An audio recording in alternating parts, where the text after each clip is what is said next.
Этот день стал особенным для жителей большой планеты Люма, которая вращалась вокруг Эба в дальней части седьмой галактики.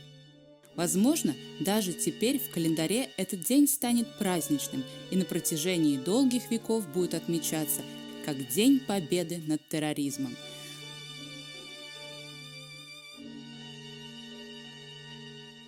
Долгие годы Люма и близлежащие планеты страдали от агрессии со стороны ее маленького спутника Астры.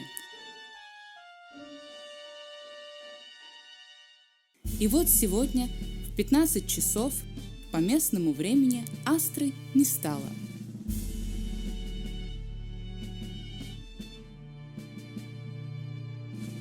Одним сокрушительным ударом, нанесенным с орбитальной военной станции, она была уничтожена. Как спутник, Астра была далеко от Люмы и никак не влияла на притяжение и гравитационный купол основной планеты. Теперь в голубом небе люмийцы могли видеть разрушенные части планеты, повисшие в небе, как напоминание о той боли и тирании, которую несли с собой астрийцы.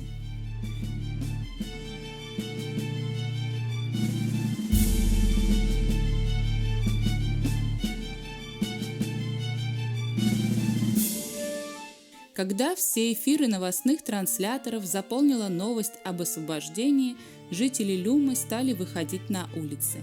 Они обнимали друг друга, плясали, пели песни и праздновали это великое историческое событие. Никто и не знал, что этим же днем, но чуть позже, на планетарном закрытом космодроме без всяких почетных встреч опустился челнок цвета самой черной ночи на Люме. Из него вышла небольшая делегация, которая была встречена правительственными автолайнерами и тут же доставлена во дворец Илария, правителя Люмы.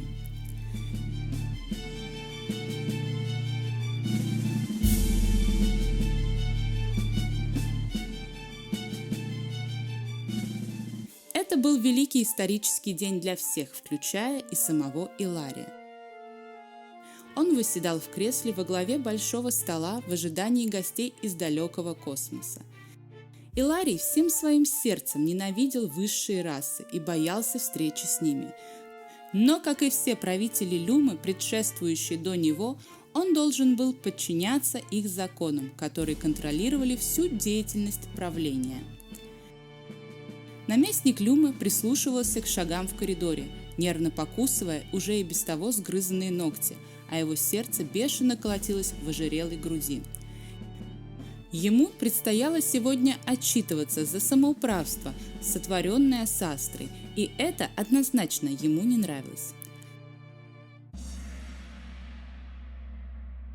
Тяжелые двери отворились, и в зал заглянул помощник-секретарь, сообщая, что делегация высшей расы создателей и ликвидаторов стиксов прибыла. Иларий плотнее уселся в свое кресло, как будто боясь, что его могут из него вытолкнуть, а кто знает, может, это его последний день правления на Люме. Высшие как давали власть, так и забирали. Их наместники были почти на каждой планете, кроме тех, которые они сами создавали и курировали. Вскоре дверь распахнулась снова, но уже во всю ширь, и в зал вошли высокие человекоподобные существа в черных военных летных доспехах. Первым шел, гордо подняв массивную голову, сам император семи галактик Кронос III. Высокий альбинос с черными глазами, его лицо было подобно маске. Оно не имело никаких мимических морщин и казалось совершенно неживым и даже в какой-то мере отвратительным. Его длинный плащ едва касался пола и шуршал, как крылья, а тяжелая обувь глухо стучала по коврам приемного зала.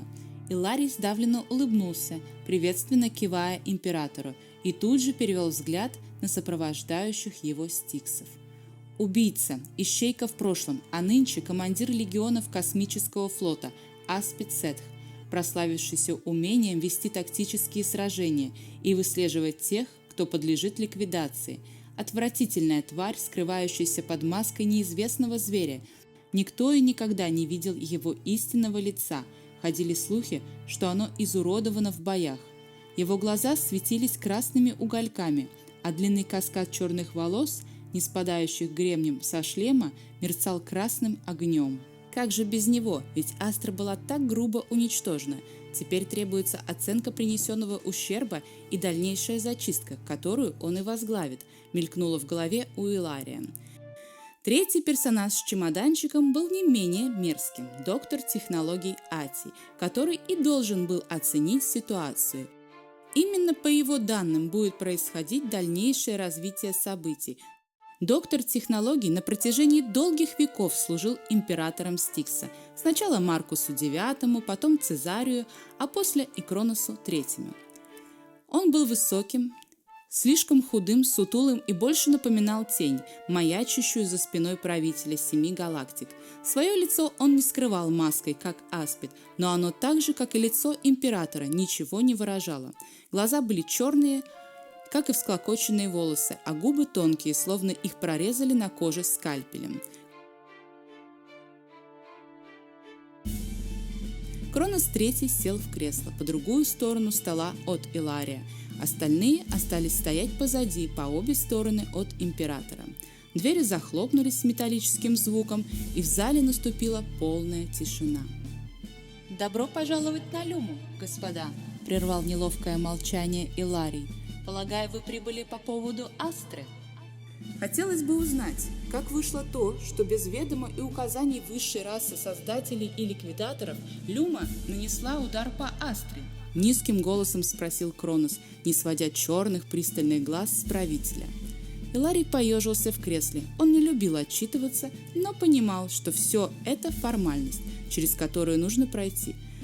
Всем и так было известно, что произошло, но сейчас от него ожидали официальную версию, которая и будет разлетаться по всем 7 галактикам. Астра долгие годы вела агрессивную террористическую деятельность по отношению к близлежащим планетам. И никто, я повторяю еще раз, никто не давал ей отпор. Даже вы, равные по силе и способностям высшие, не останавливали их. А мы все терпели. И когда Астра пожелала получить 2/3 нашей планеты для добычи ископаемого сырья, мы отказали. Тогда они стали угрожать уничтожить нас, дали нам всего 8 часов на принятие решения. И мы приняли решение уничтожить Астру, отчеканил заученный текст правитель Люмы. Получилось достаточно эмоционально, именно этого от него и ожидали. «Это было грубо и грязно. Осталось много следов в космосе. Нужна зачистка», – произнес император Кронос III, не слишком удивляясь пламенной речи Илария.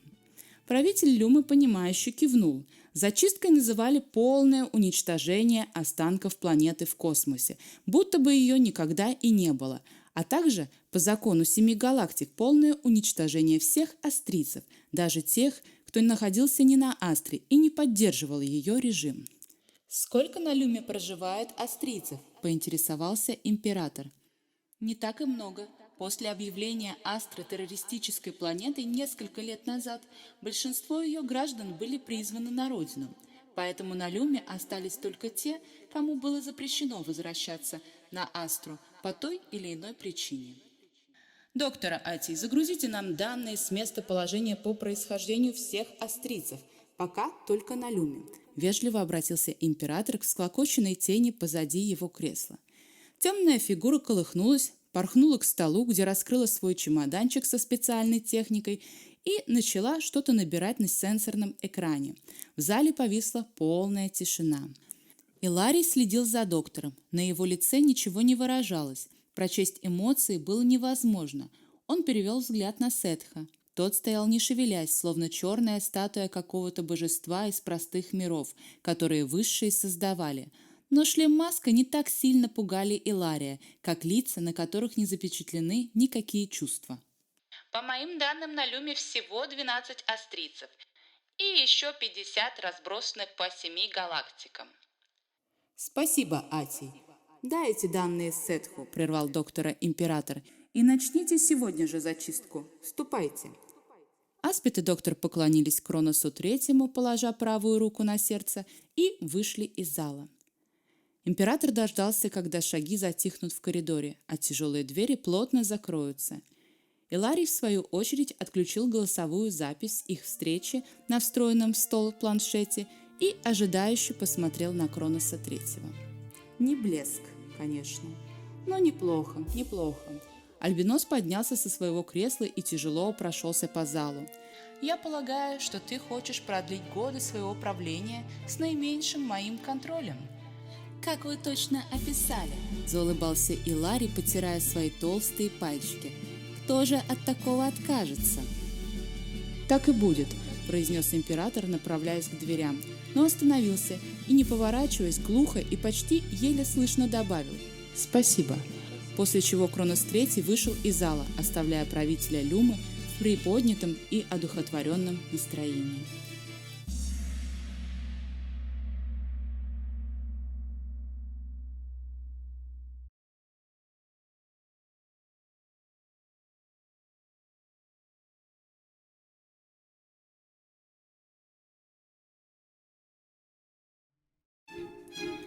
Исидора Кина стояла на улице среди многочисленной толпы других жителей Люмы, которые пели песни, плясали, поднимая головы высоко в небо. Они были так счастливы, словно находились в эйфории. Она тоже видела останки планеты в небе над мегаполисом, но радости или прилива энергии для танца или пения она не почувствовала, скорее ужас и смятение. В голове пульсировало только одно – поскорее добраться до дома, поскорее вернуться. Она начала активно пробираться сквозь отмечающую победу толпу, расталкивая танцующих и поющих руками. Дора не разделяла агрессию, которую проявляли астрийцы, и никогда не поддерживала кардинальных методов борьбы, предпочитая более мирные и разумные пути. Ей казалось чрезмерными те способы, которые использовало правительство и ее планеты. В это мгновение ее сердце было наполнено беспокойством, потому что дома ее ждал любимый астриец, только что вернувшийся из долгой экспедиции. Он нуждался в отдыхе после утомительного полета, и Дора боялась за него. Боялась, что он, возможно, не в курсе происходящих событий этим днем, которые так изменили привычный порядок мира.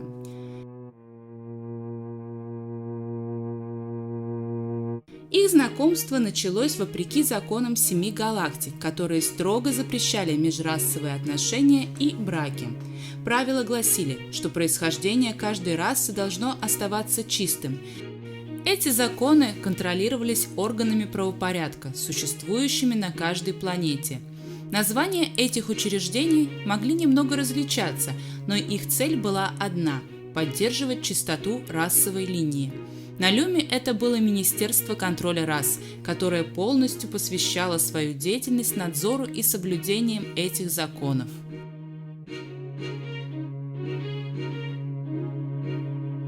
В день их первой встречи Нера Нула покупал запчасти к Утопии. Корабль был старый и постоянно требовал ремонта, поэтому каждый прилет из экспедиции на Люму начинался с мастерских. В этот раз Утопия сломала одну из посадочных ног, и теперь требовалось установить новую. Дора же продавала свой автолайнер, так как он стал слишком маленьким для ее семьи, состоящей из нее и 2 собак. Так они и познакомились с Нером. В начале их знакомства она не подозревала, что он из высших рас, так как Нера мастерски прятал свою внешность. Зеленые глаза скрывали темные очки, а руны на теле – плотная одежда с длинным рукавом и высоким воротом. Он исследовал планеты, изучал состав почв, флору и фауну, а также их взаимодействие и приспособление к жизни в разных условиях.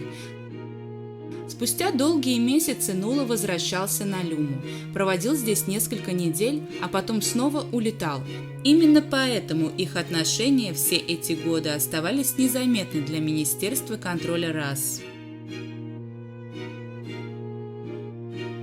Дора повернула на узкую улочку, до дома оставалось совсем немного.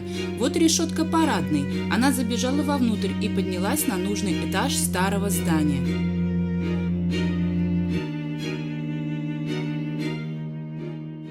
«Дора!» – окликнула ее соседка, когда ключи уже были в замочной скважине.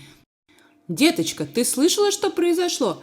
Ах же твари эти астрийцы, хотели нашу планету заполучить, угрожали даже уничтожить. Говорят, выпустили по нам несколько ракет, но ребята с орбитальной станции молодцы, отразили удары и в итоге уничтожили Астру». «Да-да, я слышала. «Мы победили», – неловко улыбнулась Дора. «Ох, попадись мне хоть один этот урод! Я бы его голыми руками задушила, а еще высшей расы себя называют!» Все не могла успокоиться соседка. Дора не стала слушать продолжение этого монолога, открыла дверь и скользнула вовнутрь маленькой и темной квартиры, где тут же была прижата к двери двумя парами лап. «Луна, Роя!» – воскликнула Исидора, гладя собак по мохнатым головам. Этих зверей завезли на Люму не так давно, стиксы. Они их разводили на своих созданных планетах и подарили Люме этих существ. Собаки прыгали вокруг Доры на задних лапах, пытаясь лизнуть ее в лицо, виляли пушистыми хвостами и мило подвывали от радости. Я их кормил. В коридоре, завернутый в плед, нарисовался Нера Нула, а рядом с его ногами, выгнув длинную спину, стояла австрийская орса, зверюга, напоминающая кошку, хорька и собаку одновременно. Сейчас она была не больше питомцев Доры, но при необходимости орса могла менять размер. Слышал, соседка хочет задушить меня голыми руками. Поинтересовался Нера. «Да, хочет попробовать. Ты уже в курсе, что произошло?» С самого утра смотрю главный новостной транслятор Люмы. Они много чего говорили, а потом ударили по Астре. «Ох, мой дорогой!» Дора с сожалением покачала головой и протянула руки Нера, чтобы заключить его в свои объятия. «Что теперь?» Не знаю. Они сидели на низеньком диване в полутемноте перед большим экраном и смотрели последние новости, касающиеся событий этого дня. Нера внимательно вслушивался в слова ведущих. Дора чувствовала на расстоянии метра его напряжение, от которого даже воздух в комнате стал густым и тяжелым. Девушка не выдержала, встала и подошла к окну. Слегка отдернув занавеску, она посмотрела на небо, там, где висели осколки планеты. «Успокойся, ты все равно никогда не был на Астре и не имеешь никакого доступа к информации Астры, и у тебя пожизненный запрет на посещение планеты. Ты даже астрийцев не видел никогда».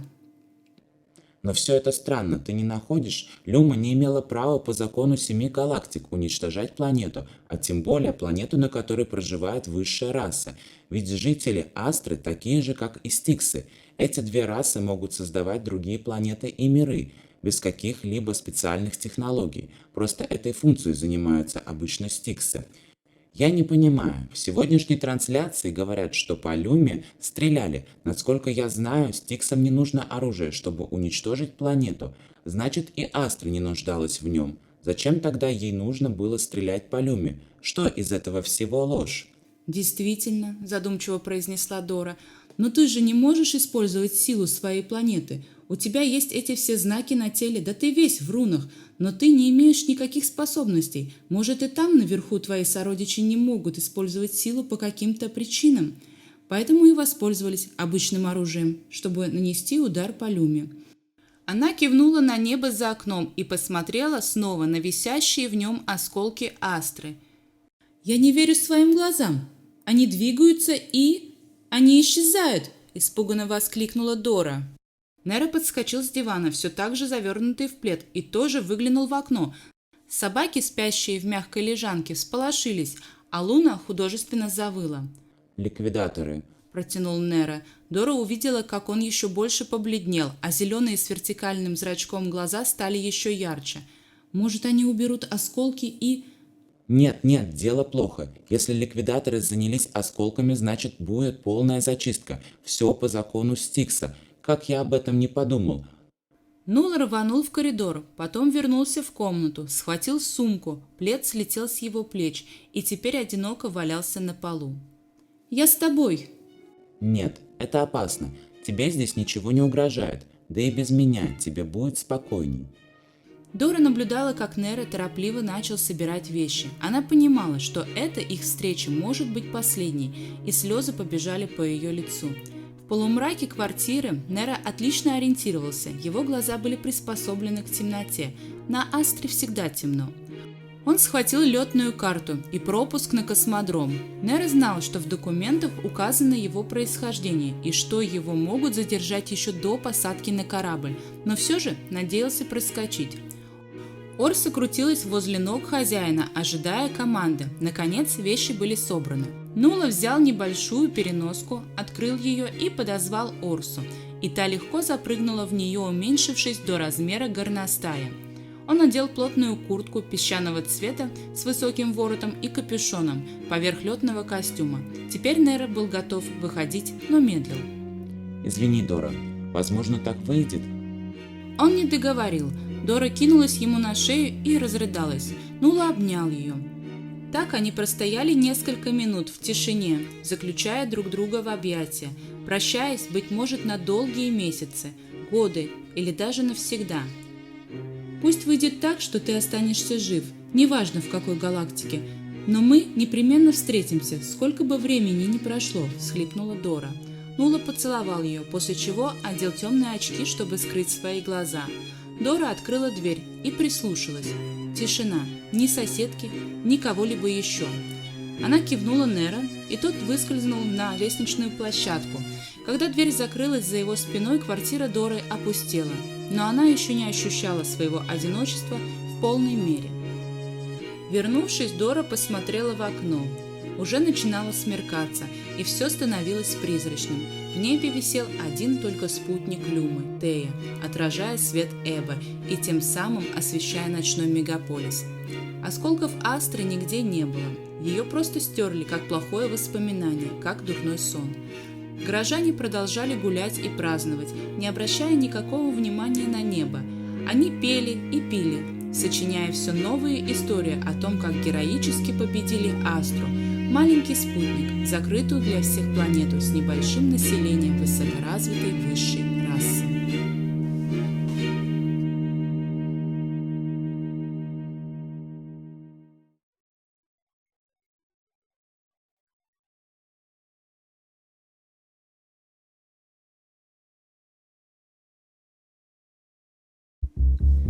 Выйдя из приемного зала Илария, Ати и Сет подошли к группе военных, которые прилетели на Люму вместе с ними.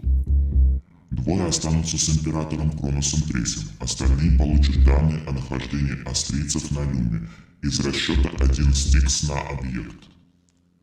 Хочу напомнить, у нас 12 граждан Астры, Вмешался доктор. а военных всего 8.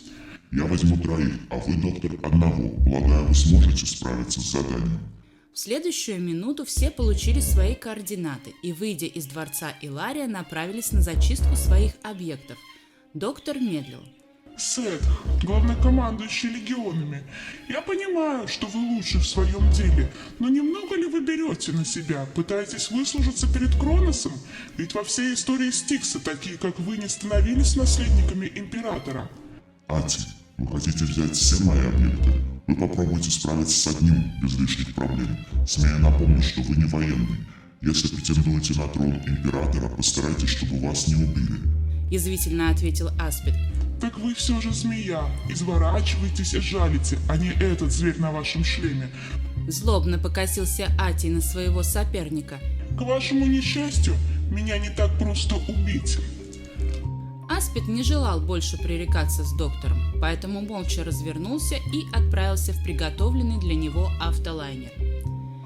Кронос III правил более 300 лет, и уже начинали ходить слухи о его преемнике, о том, кто займет его место и сможет вести Стикс тем же самым путем, неся справедливость, закон и равновесие в 7 галактиках. Для Сетха не было секретом, что Кронос III рассматривал и его кандидатуру, но имея в роду бунтаря военачальника, пытающегося свергнуть власть и привести Стикс к краху, сильно портила его репутацию.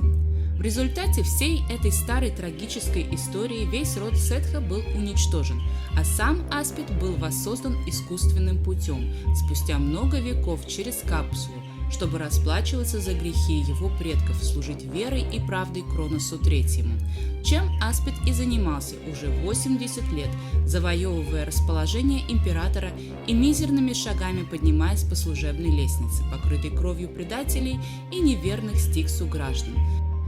В результате выполнения грязной работы он дошел до командующего легионами, а это была уже власть, не такая, как у императора, но равносильная ему. Такое доверие со стороны Кроноса III побуждало его работать лучше и четче.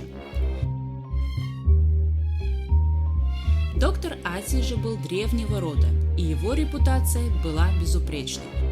Он занимался созданием планет целых рас, изучал и искал пути их развития, был личным техническим врачом Кроноса III, и все современные капсулы для лечения и создания новой эмбриональной жизни были разработаны им. Также Ати был правой рукой и советником императора.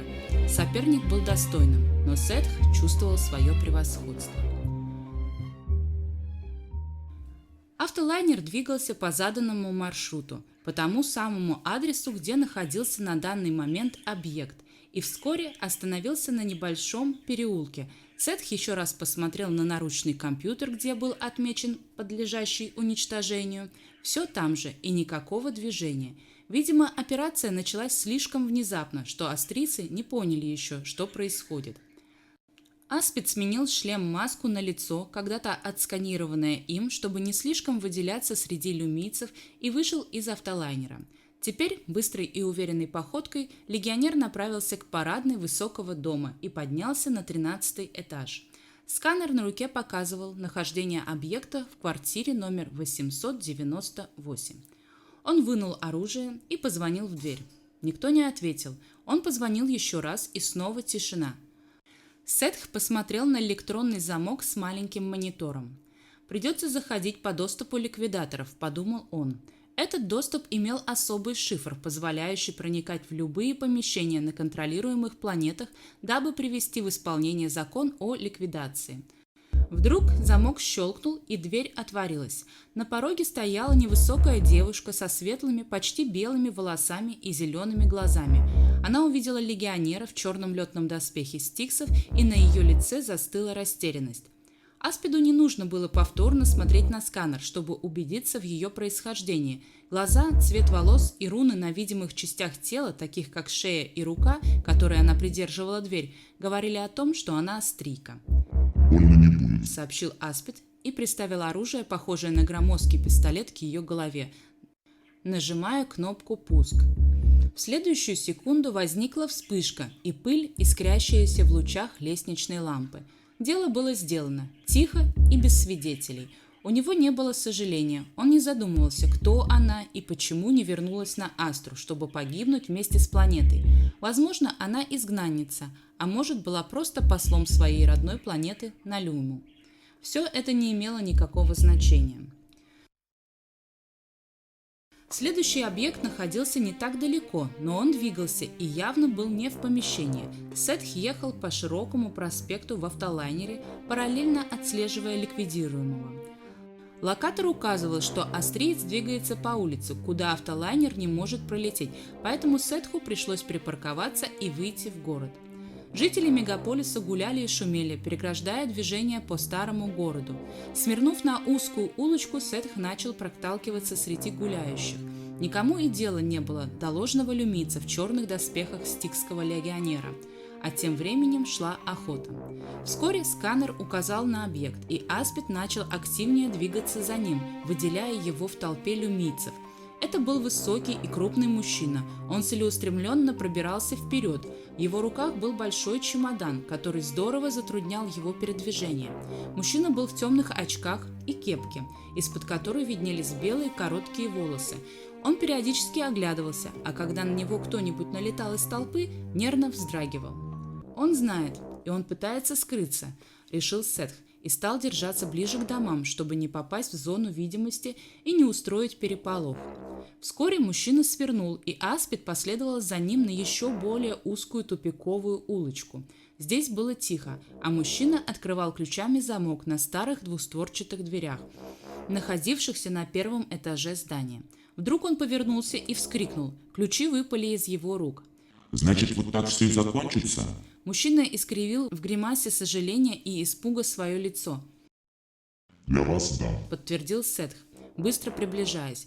Вдруг объект неуклюже метнулся в другую сторону, пытаясь обогнуть легионера и побежать обратно, где гудела толпа. Но Сетх оказался быстрее. Он схватил австрийца за шею, слегка сдавливая горло, а другой рукой достал оружие и приставил его к груди объекта. «Я думал, что успею. Я думал, у меня есть немного больше времени», — залепетал мужчина.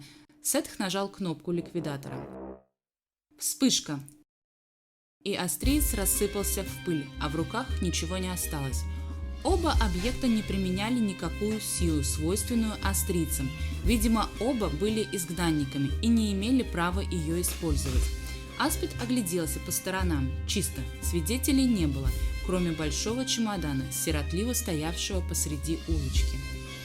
Он наклонился и поднял ключи, которые уронил астриец, и осторожно подошел к дверям, чтобы отворить их. В полумраке помещения стоял модуль одноразового использования. Видимо, мужчина хотел покинуть Люму. Возможно, долететь до ближайшей планеты и там уже пересесть на корабль для более дальнего полета.